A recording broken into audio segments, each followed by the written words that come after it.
Xabaringlar bor, Finlandiya bo'yicha bu yil 2026-yil atkazlar juda ham ko'payib ketdi.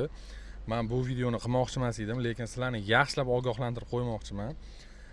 Ayrimlar priglasheniyani o'zini sotib olishyapti va har xil soxta priglasheniyalar ko'payib ketgan va Finlandiyada o'zbeklar ozgina chepi ishlar qilishgan. Shuni hisobiga ham O'zbekiston fuqarolariga Finlandiya viza berish juda ham kontrol kuchaygan. Ya'ni suhbat qilishyapti telefon qilib yoki viza jarayonini berish jarayonini cho'zishyapti. Xullas, ko'rib chiqish prosesini juda ham jiddiy qilishyapti bu yildan.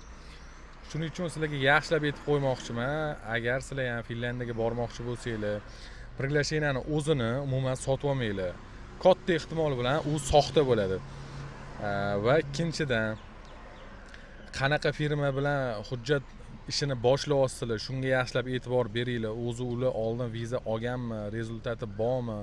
Chunki u yoqda bor original firmalarning priglasheniyasiga ham bu yil atkaz juda ham ko'payib ketgan.